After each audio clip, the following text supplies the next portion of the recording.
Hi, so I welcome you to this particular video of our syllabus that is history and इसमें हम देखने वाले हैं majorly cultural transformations इन early modern Europe. ये आपका paper code भी मेंशन्ड है एंड सेमेस्टर 3 का मैंने मेंशन किया हुआ है, बट अगर आपका किसी और पर्टिकुलर सेमेस्टर में ये पर्टिकुलर एग्जाम है तो भी आप इसको देख सकते हैं। सो इसमें हम मेजरली 4 यूनिट्स अपनी कवर करने वाले हैं। इस वीडियो में मेजरली आपके साथ डिस्कस करने वाली पूरा सिलेबस कि हम क्या क्या देखेंगे आगे आने वाली वीडियोज में, जो कि हमारे टोटल 4 यूनिट्स है। यूनिट 1 में हम पढ़ने वाले हैं अर्ली मॉडर्न यूरोप के बारे में, जिसमें हम उसके की कॉन्सेप्ट और उसके हिस्टोरिकल बैकग्राउंड के बारे में पढ़ेंगे।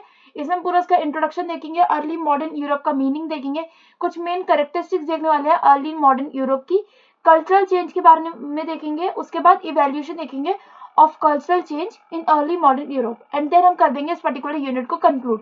देन हमारी होगी सेकंड यूनिट जिसमें हम पढ़ने वाले हैं रेनेसा के बारे में। रेनेसा में हम सबसे पहले उसका इंट्रोडक्शन देखेंगे, उसका मतलब देखेंगे, मीनिंग, उसके बाद हम देखेंगे रीजंस, मतलब कौन से रीजंस थे जो कि लेड करे to the emergence of renaissance in Italy and evolution देखने वाले हैं of the emergence of renaissance in Italy. और इसमें हम दो मेजर टॉपिक्स और पढ़ने वाले हैं। एक तो होगा हमारा ह्यूमैनिज्म। ह्यूमैनिज्म में हम देखेंगे इसका इंट्रोडक्शन, मीनिंग और उसके डेफिनेशन। उसके बाद हम देखेंगे मेजर थिंकर्स जो कि रिलेटेड थे ह्यूमैनिज्म से ऑफ रेनेसा पीरियड एंड उसके बाद हम उसको कंक्लूड कर देंगे।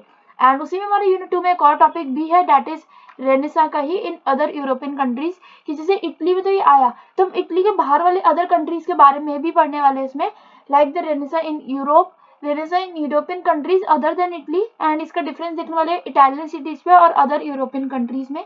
देन हम इसका एक इवेल्यूशन देखेंगे इटालियन रेनेसा का in other European countries and इसको फिर हम कंक्लूड कर देंगे। यूनिट 2 हमारी थोड़ी डिफिकल्ट और थोड़ी लेंथी यूनिट होने वाली है। देन हमारी होगी यूनिट 3। यूनिट 3 में हम पढ़ने वाले हैं majorly about the turmoil in religion, जिसमें हम देखेंगे religious changes in the Europe. इसमें हम सबसे पहले रिफॉर्मेशन देखेंगे यूरोप का, उसके बाद इंट्रोडक्शन पढ़ेंगे, इसका मीनिंग देखेंगे रिफॉर्मेशन मूवमेंट का इन यूरोप। फिर there are mainly two forms of religious reform movement, उसके बाद हम देखने वाले हैं and main reasons of religious reform movement in Europe. इसमें हम एक और टॉपिक क्या पढ़ेंगे major, that is Martin Luther. Martin Luther के क्वेश्चन जब वो सेपरेटली पेपर में आते ही आते हैं, कई बार और में भी पूछ लेते हैं, कई बार डायरेक्टली मतलब पूछ लेते हैं, बट पूछा जरूर जाता है। सो मार्टिन लूथर का एकदम आइडियाज और उनके वर्क्स देखने वाले हैं given by Martin Luther for the renaissance movement and उनका रिएक्शन ऑफ द पेपेसी, इसको हम कुछ ऐसे ही पढ़ सकते हैं, and major social classes to the ideas of religious reformation, और उसको फिर हम कंक्लूड कर देंगे। देन हमारे होने वाली यूनिट 4। यूनिट 4 में हम पढ़ने वाले थे conquest of the new world, जिसमें हम physical, social and cultural aspects के बारे में देखेंगे। देन हम देखेंगे ट्रांस ओशियानिक वॉयजेस के बारे में during the 15th and 16th centuries, उसका हम इंट्रोडक्शन देखेंगे।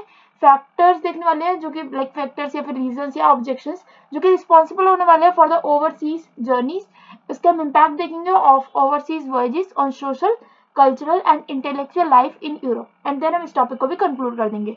इसी के साथ हमारा पूरा जो यूनिट है लाइक यूनिट 4 तक, यूनिट 1 से लेकर 4 तक पूरा पेपर जो कंक्लूड हो जाएगा for the history that is the cultural transformation in early modern Europe. And इसका हम 1 ही बोलेंगे बिकॉज इसमें आगे आएगा है तो इसलिए 1 बोल सकते हैं।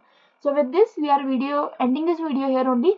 वीडियो इन्फॉर्मेटिव हेल्पफुल लगे तो वीडियो को लाइक कर देना, और जो भी आपके अब रिसेंट पेपर्स आने वाले हैं जो कि थोड़ा सा टाइम है, मतलब अराउंड 5 से 7 दिन भी है, तो मुझे उसका कमेंट्स में बता दो, एग्जाम डेट के साथ बताना। फिर बाद में जब से एग्जाम डेट पूछनी पड़ती है फिर मैं उसका सिलेबस ढूंढती हूँ, फिर उसका कंटेंट ढूंढना पड़ता है, सारी रिसर्च करनी पड़ती है, उसके बाद मैं आपको पढ़ाती हूँ, पूरा मुझे पढ़ना पड़ता है, तो बहुत टाइम लगता है इसमें। एटलीस्ट अगर 7 से 8 दिन है पेपर में, अपने पेपर का नाम विद एग्जाम डेट और एग्जाम टाइमिंग अगर हो सके तो वो भी मेंशन कर देना।